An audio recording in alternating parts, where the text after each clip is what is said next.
अब हम test team जो हमारी सब परफॉर्म कर रही है, पहला टेस्ट हम हार चुके, दूसरे टेस्ट में हम आमने सामने हैं, ऑस्ट्रेलिया बैट कर रहा है, हमने फील्डिंग को ऑप्ट किया है। पहले रोज़ के अख्ताम पर ऑस्ट्रेलिया ने 3 विकेट के नुकसान पर जो रन स्कोर किए हैं वो हैं 187। डेविड वार्नर 38 रन बनाकर आउट हुए थे और उस्मान ख्वाजा 42, और इसी तरह स्मिथ ने 26 रन का इजाफा किया।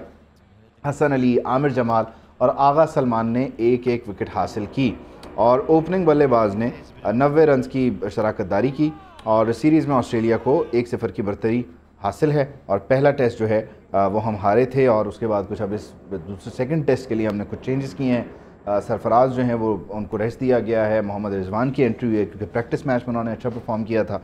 सो लेट्स होप कि ये जो पहली इनिंग में ऑस्ट्रेलिया नंबर सेट करता है हम उससे बेहतर परफॉर्म करें, और ये बहुत ज़रूरी है क्योंकि ऑस्ट्रेलिया के जो सीरीज़ है वो बड़ी मुश्किल तस्वुर होती है और पता नहीं एक साइकोलॉजिकल प्रेशर भी हमारे प्लेयर्स जो है वो अपने साथ लेके हैं। चौधरी अशरफ साहब हमारे साथ हैं, स्पोर्ट्स के मामलों पर गहरी नज़र रखते हैं, उनसे ज़रा बात करते हैं, मामलों को समझते हैं। चौधरी साहब, वो पिच की कंडीशन देखते हुए हमने फील्डिंग चूज़ की, या हम समझते हैं कि हमारा जो बैटिंग ऑर्डर है, बैटिंग लाइनअप है वो इतना शानदार और तगड़ा है कि हम बना लेंगे, क्योंकि पिछला टेस्ट जिस तरह हम हारे हैं उसके बाद हमारा बनता नहीं है? उबैद, आपने बिल्कुल दुरुस्त कहा। जिस तरह हमने पिछला टेस्ट हारा तो अब हमारे चौथी इनिंग्स फिर खेलना पड़ेगी। इस हिसाब से लगता यही है कि जो एक रोज पहले बारिश हुई है तो हमारे कप्तान शान मसूद का ये शायद ख्याल हो कि उसकी वजह से हमारे बॉलर्स को मदद मिलेगी और हमारे बॉलर जो है वो ऑस्ट्रेलिया टीम को 150 के स्कोर पर आउट कर देंगे। लेकिन अभी 66 ओवर्स का आज खेल हुआ है, 187 रन बन सके हैं ऑस्ट्रेलिया ने बनाए हैं, और ये मैं समझता हूँ कि ऑस्ट्रेलिया की पोजीशन मजबूत हो जाएगी। कल जब वो खेलने के लिए आएंगे तो वो एक अच्छी मजबूत पोजीशन के साथ मैदान में उतरेंगे। गो के आज सिर्फ 66 ओवर्स का खेल हुआ। शाहीन अफरीदी पर हमें शुरू से ही तवक्कुआत होती है कि शाहीन अफरीदी जब विकेट लेगा तो फिर पाकिस्तान टीम के जो पोजीशन है वो मजबूत होगी। लेकिन शाहीन अफरीदी ने आज 20 ओवर्स करवाए, लेकिन एक भी विकेट वो हासिल करने में नाकाम रहे हैं। तो अब फिर तवक्को किससे लगानी है चौधरी साहब?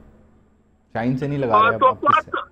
देखिए, तवक्कुआत आज हसन अली ने प्रेस कॉन्फ्रेंस भी की है और उसका कहना है कि शायद वो 250 में जो ऑस्ट्रेलिया टीम को आउट कर लेंगे, लेकिन ऐसा दिखाई नहीं दे रहा कि 187 पर आपने 3 विकेट हासिल की हैं और बाकी 80 रन में क्या आप 70-80 रन में अगली जो बाकी 7 विकेट वो हासिल कर लेंगे?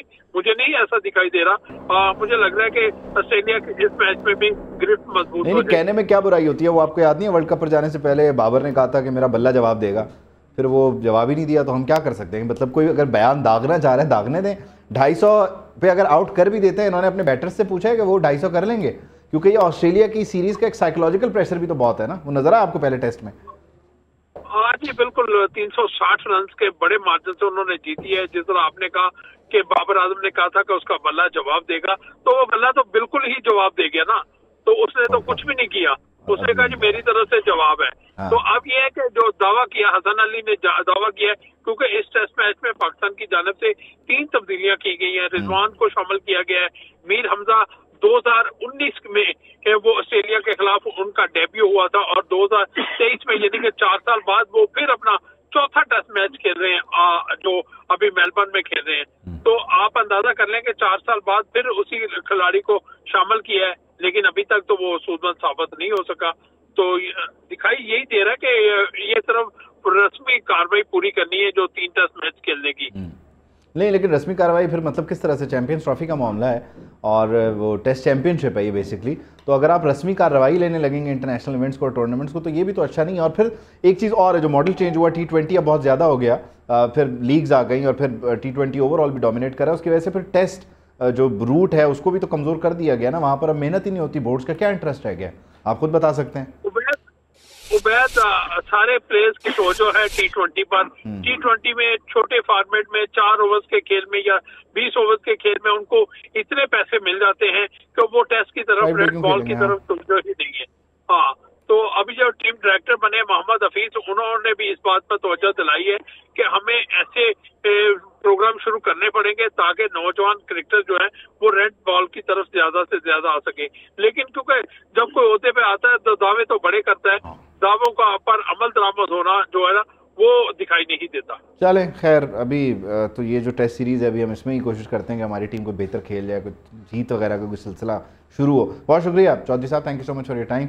यकीनी तौर पर ये दूसरा टेस्ट है और पहले मैच का जो ज़ख्म है पहले टेस्ट मैच का वो बहुत गहरा है, उसको भरना होगा एक अच्छी जीत से, एक अच्छी परफॉर्मेंस से। चले, आप जीत हार तो होती रहती है लेकिन एक अच्छी फाइटिंग परफॉर्मेंस जो है वो बहुत ज़रूरी है। और अभी तक तो बॉलर्स को जान मारते नज़र आ रहे हैं, लेकिन मसला ख़राब होता है बैटर्स पे, आके देखते हैं वो क्या करते हैं।